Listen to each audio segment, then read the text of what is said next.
Voilà, c'est notre contribution. Les FARDC plus efficaces, plus professionnels. Une contribution professionnelle, bien sûr. Et nous devons accueillir toutes ces propositions-là, toutes ces solutions, pour qu'enfin, le peuple congolais souffle un peu, que nous puissions oublier cette page d'ombre qui est en train de... Vous allez accepter dans un optimisme béat ou avec vigilance.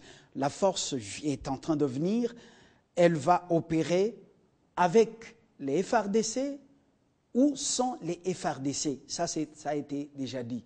Mais est-ce qu'il y a un mécanisme de contrôle au niveau du commandement et de l'état-major? Non, mais certainement, ils doivent travailler en synergie. Le territoire congolais appartient à l'État congolais.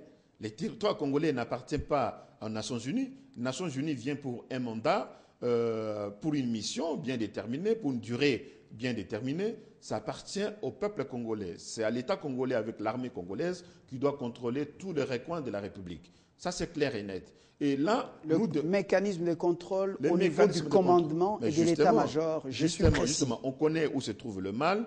On est venu nous aider pour traquer la force du mal, nous aider pour finir avec cette force du mal, nous aider pour mettre fin aux hostilités, aux aventures concoctées depuis l'extérieur du pays, depuis le Rwanda et ainsi de suite. Donc, nous allons accueillir cette force à bras ouverts. D'abord, l'État congolais qui doit mettre le mécanisme, un cadre approprié pour accueillir cette force, et ensuite, le peuple congolais qui doit être vraiment très accueillant vis-à-vis de cette force-là qui vient nous aider. Et ça, c'est très important, parce que sans l'appui de la population, cette force risque d'être considérée comme une force envahissante, alors que c'est une force qui vient nous aider. Il faut qu'on puisse faire une vraie campagne de communication auprès de la population. Une année, c'est pas beaucoup. Justement, il faut montrer à la population que c'est une force qui vient nous aider à en finir avec les morceaux de l'enfer que les ennemis qui n'aiment pas le Congo, qui n'aiment même pas les Congolais et qui n'aiment que la richesse congolaise, qui pillent et qui détruisent les vies humaines. Voilà. Ça, nous allons pouvoir essayer de les accueillir à bras ouverts pour dire merci pour une fois à la communauté internationale. Très bien, alors vous allez les laisser faire tout ce qu'ils voudront faire, ces militaires, ces éléments de la brigade d'intervention, parce qu'ils viennent en Messie chez vous. Attention, oui. Ce n'est pas tout ce qu'ils voudront faire. La mission est bien déterminée. La mission est là. La mission, c'est finir avec les forces négatives, dont principalement les M23. Pourquoi Goma? Pourquoi les choix de Goma? Parce que la tension à Goma, la tension à l'est du pays est réelle. On l'a décrié. Mohamed Ali est sorti de son silence pour décrier cette force horrifiée, l'enfer qui est là-bas. Le président Jacques Chirac est sorti de son silence, malgré son état maladif. Il a décrié ça. Beaucoup de personnalités, voire même la femme de François Hollande, est sortie de son silence.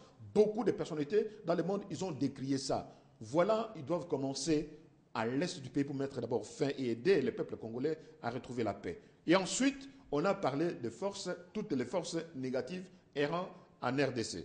Bien sûr que peut-être qu'on verra avec cette force comment mettre fin si je ne sais pas quoi, Enyéré ou d'autres qui vont maïmaï et qui vont faire encore des poches de résistance ou des tensions à l'intérieur du pays. Mais principalement d'abord, ce morceau de l'enfer qui a été créé sans la volonté de la population. Est-ce que vous voyez l'avenir des groupes armés au niveau national, des groupes armés, principalement des maïmaï, continuer au moment où la force onusienne va traquer les M23? Mais vous allez voir que la force, là où se trouvent les maïmaï, maintenant, au moment où vous parlez là, maïmaï, on les trouve dans d'autres coins. Et nous n'entendons pas très souvent maïmaï errer ou travailler comme a fait la force de l'M23 jusqu'à aller à l'extérieur du pays, jusqu'à se comporter vraiment comme de vrais terroristes. Nous n'avons pas encore entendu ça. Mais là, dans le cas espèce de M23, nous les savons. D'où ça vient M23, qui est le patriarche de M23. Le patriarche et le père à penser de M23, c'est lui qui a programmé M23, la déstabilisation de l'Est. Je ne cesse de le dire nommément. Il faut appeler les chiens par son nom. Il s'appelle Paul Kagame avec James Kabadebe. C'est connu.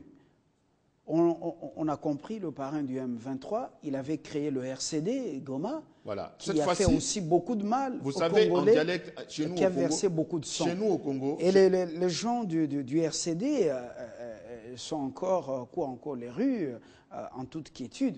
Mais vous pensez qu'il n'y aura pas encore un autre mouvement, un autre jour, encore un M23 ou RCD Goma déguisé? Mais déguisé comment? Pour quelles raisons et pour quel motif?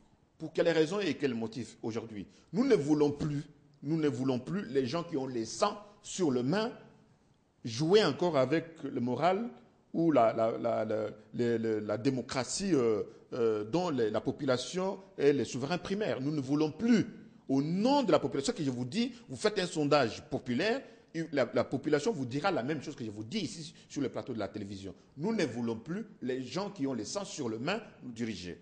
Là encore, ceux qui pensent qu'ils vont prendre les armes, tuer le Congolais, violer les femmes congolaises, massacrer des vies humaines et se récompenser par des postes politiques, c'est révolu cette époque. Et là maintenant, l'échec des 1-23, toujours avec le père à penser qui vient de Kigali, nous ne voulons plus ça. Nous ne voulons plus ça. Que le Rwanda dirige, que le Rwanda Paul Kagame dirige son problème, de la démocratie ou de la dictature qu'il a créée là-bas, il doit pouvoir qu'à un moment donné, nous, peuple congolais, nous puissions nous regarder face à face avec le peuple rwandais comme des amis. Le M23, non pas à cause d'un ennemi. Le M23 voudrait, en compensation de sa décision d'arrêter un peu les hostilités, voudrait qu'on lui attribue, qu'on lui laisse l'administration du territoire ou des territoires occupés. Comment voyez-vous cette ruse-là? Mais ruse a commencé depuis longtemps.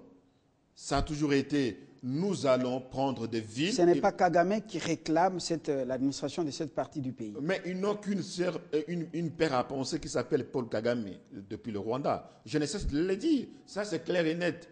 Les 1-23 n'écoutent que les coups de fil qui viennent de Kigali. Ce n'est pas de Kinshasa ici. Kinshasa n'a pas créé M23. Nous sommes en train de subir M23. Le peuple congolais est en train de subir ça. On dit qu'à Kinshasa, il y a les parrains et les sous-parrains du M23. Le parrain de M23 se trouve à Kigali. À Kigali. Les oncles paternels ou maternels du M23, semble-t-il, sont encore à Kinshasa. Les parrains de M23 se trouvent à Kigali, chez Paul Kagame et James Kabarebe. Ils se trouvent là-bas. Les Congolais qui sont en lien avec ceux-là, on les connaît déjà. Roger Lumbala, il est où aujourd'hui?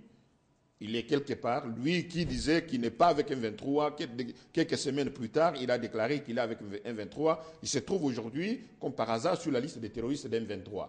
Vous allez voir que les gens qui ont osé ou qui ont tenté de faire la même aventure que Roger Lumbala ou Runiga, ce qu'il a fait, lui, pasteur, voilà encore mes aventures. Le diable va s'asseoir dans sa tête en tant que pasteur. Il va trahir la Bible, il va trahir Dieu, il va se retrouver dans les camps de l'ennemi qui est démoniaque. Et là, maintenant, il se trouve où? Est-ce qu'il est en prison? Est-ce qu'il se cache quelque part? L'avenir nous donnera raison. Mais voilà. Au moins, il ne peut plus opérer comme il pouvait opérer bien avant. On termine par là. Apparemment, Dieu est en train de donner raison à la RDC, à ce grand peuple pacifique. Comment voyez-vous, dans ce climat, devons-nous continuer la décentralisation et puis continuer le processus des provinces, des 26 provinces au lieu de 11 actuellement? Je pense que nous devons continuer le processus et maintenir notre unité nationale. Nous venions d'être menacés par un programme et un complot de balkanisation. Nous ne devons pas jouer avec les mots. Encore, j'ai dit à tous les amis qui pensent qu'en amenant le fédéralisme dans ce pays, on va obtenir quelque chose de faux. Ces mots fédéralisme, nous devons l'éviter. Parce que les poches des idées indépendantistes riment encore, planent encore dans la conscience de beaucoup de gens ici. Et je dis toujours, la main qui cherche à déclencher les hostilités ou balkanisation dans ce pays, cette main-là, une main visible de l'extérieur, mais ceux qui vont déclencher ça, ce sont les fiches du pays qui vont tenter de les déclencher au travers de mots ou de phrases qui ne savent même pas maîtriser les conséquences. Donc j'ai dit, faisons attention à des choses qui risqueront de se retourner contre nous. Nous avons besoin de l'unité. 400 ethnies dans ce pays, nous en avons besoin vraiment de l'unité. Merci, M. Kitoko, d'être venu et d'avoir répondu à nos questions, d'avoir décrypté avec nous cette actualité. Les jours à venir vont nous dire plus sur l'avenir des terroristes du M23 dans l'est de la République démocratique du Congo. Bienvenue à cette force, à cette brigade d'intervention de l'ONU dans notre pays. Et nous leur souhaitons justement à ces militaires de la paix plein succès, mais ne faites que ce qui est bien pour le Congo. Parce que si vous faites ce qui est mal contre le Congo, eh bien, vous aurez le peuple congolais sur votre dos. Et vous savez, ce peuple, beaucoup ont complété contre lui et contre son territoire, mais beaucoup se retrouvent aujourd'hui dans les séjours des morts sans matérialiser leur plan. Bonsoir chez vous.